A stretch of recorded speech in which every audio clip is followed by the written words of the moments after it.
Trade rumors are escalating. No way the Memphis Grizzlies do this, as the New York Knicks are now being linked into a trade with the Memphis Grizzlies. We don't actually have an official trade rumor / offer on the table, but we'll go over some hypotheticals. We'll see what we think about it. We'll grade the trade as we go on, and so much more. You don't want to miss it. What's going on, everybody? Jared Alatorre here for another episode of Grizzlies Digest, bringing you the latest news, updates, breaking news, trades, rumors, so much more. All that you can think of. This is your home for Grizzlies content. And if you find yourself here on a regular basis this offseason, like I said, the news doesn't wait. The trades don't wait. We're right here covering it. A lot of you guys, you're watching, you're engaging, you're doing a great job. I want to engage with you, but you have to smash that subscribe button so you don't miss another upload from us, because every single thing is important. And it's the headlines. Hey, we didn't lie. They're spreading like wildfire this summer.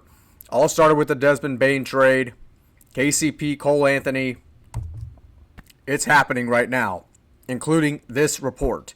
The New York Knicks reportedly viewed Jaren Jackson Jr. and Karl Anthony Towns as a, quote, dream pairing. That's from one reporter from ClutchPoints.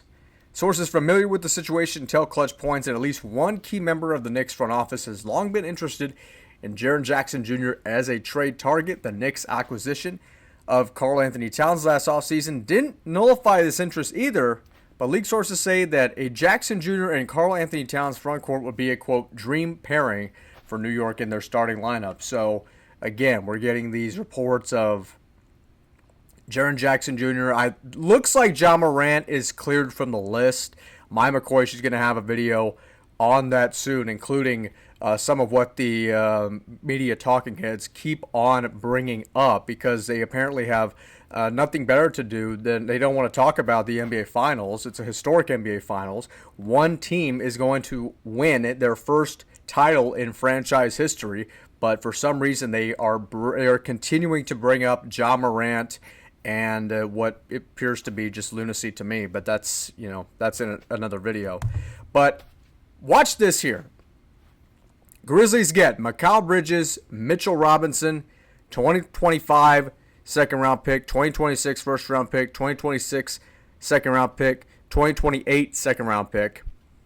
New York Knicks get Jaren Jackson, John Conchar, and Vince Williams. Now, again, the Grizzlies, they're racking up picks here in this hypothetical. This is in the ClutchPoints article. Okay, so that's where this is coming from. And I like Mikal Bridges. No doubt he is a perfect attendance man.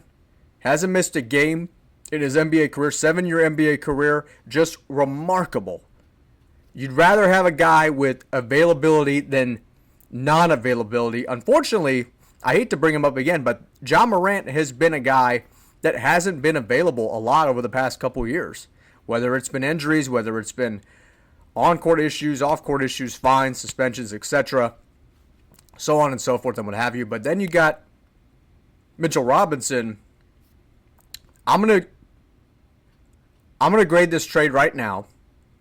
For the Knicks, they're getting the twin towers of Jaren Jackson Jr. and Karl Anthony Towns, along with Jalen Brunson. So there's your three right there. They'll probably have Anunoby in that starting lineup, along with, I think they'll move Deuce McBride up to the starting lineup. For the Knicks, this is a B+. For the Grizzlies, this is a D+. Okay? For the Grizzlies, your big depth just got worse, right? You got Jaren Jackson Jr., who's improving on offense every year, who can spread the floor, he can shoot threes. But now your bigs would be Zach Edey, Aldama, who can shoot, but again, he's a forward, power forward. You'd like to have a big out there that can shoot in today's NBA especially. So you got Edey, Aldama, Mitchell Robinson, Jay Huff. Maybe Marvin Bagley, if he stays. That, to me, is not worth the trade at all. Mikal Bridges, again, a great player. I think Mitchell Robinson is improving as an offensive rebounder. You got the picks, but this, to me, is just awful for the Grizzlies. There's absolutely no way, and you know what, that this happens. I think the New York Knicks are definitely trying to make a move again. They're trying to find a head coach right now. So they're trying to find a head coach. They obviously are going to try and make a move because people are growing so purportedly frustrated already in his first season. Karl-Anthony Towns. The Knicks were growing frustrated with him in the locker room, not staying on the court, committing silly fouls. And to me, Jaren Jackson Jr. would actually, I think, be going in a downgrade situation if he were to actually get traded with New York. I just think I don't think you have a very healthy situation there in New York right now. Yeah, you've got the star talent of Brunson, JJJ, and Karl-Anthony Towns. But you have a really toxic situation there right now. The bench depth for New York, where's the bench depth? Right? I mean, I could bring in, maybe Tyler Kolek in one of these trades, and it's like, okay, well, I mean, that goes to show how, and much respect to him, he was a phenomenal player in college at Marquette, but he just doesn't fit the billing of what you want to see as a reliable bench player. And so that's why I'm going to grade this trade as a D plus for Memphis. But a B plus for New York. Hey, New York, hey, you're doing a great job if you actually pull through with this one. Jackson Jr. didn't actually make any of the 3 All-NBA teams this season. This rendered him ineligible for the 5-year extension, worth up to a jaw-dropping $345 million.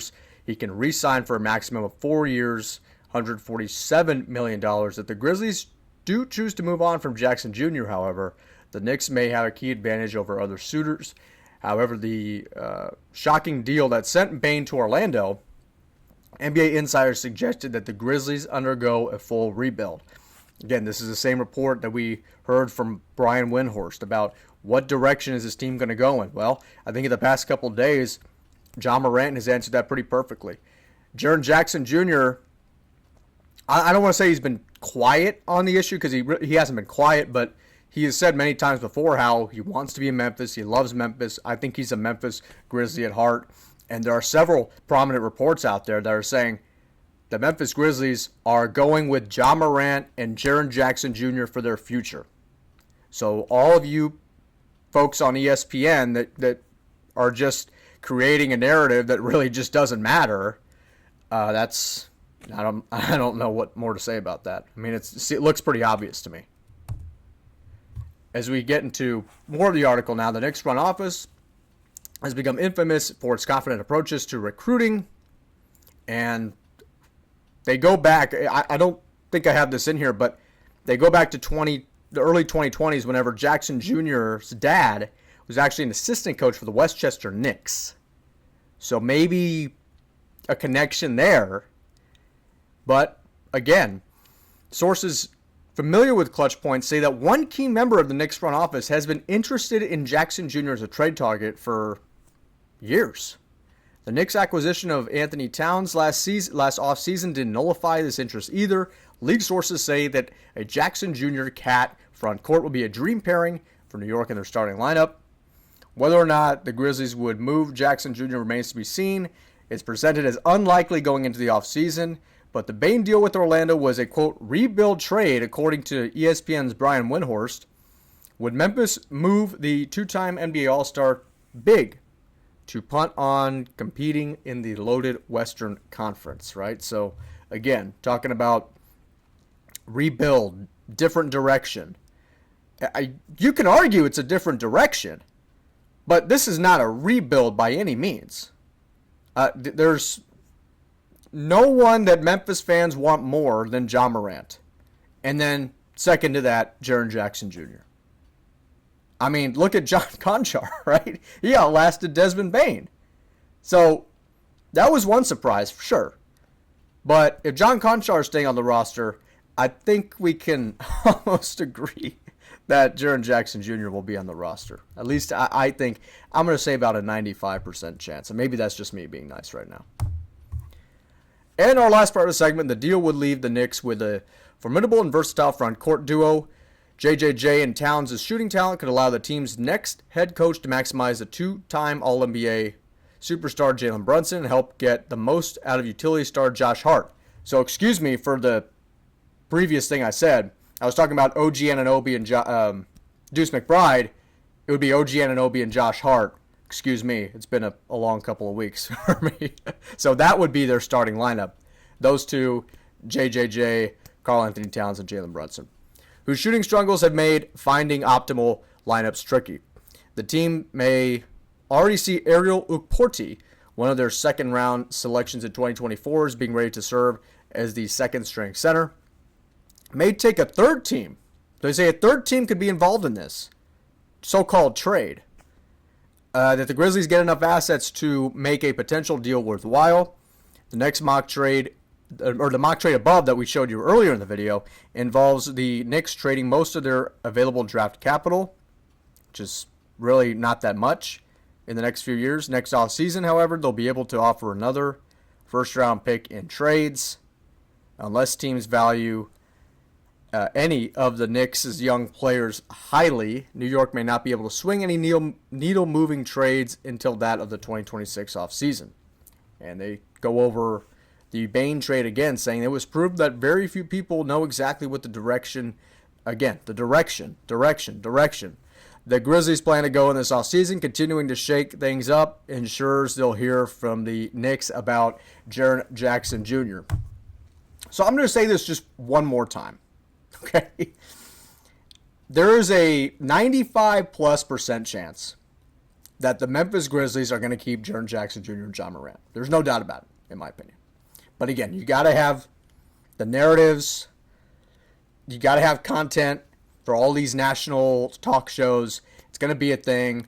We'll have another video about it. Maya McCoy is going to go deeper into that in the next video. But that's going to do it for us. Jared Alatorre saying thank you so much for watching Grizzlies Digest. Once again, you can like this video, comment on this video, share this video, leave a comment down below grading the trade that we just showed you in this video. So long. We'll see you in the next one, and peace. Have a good one.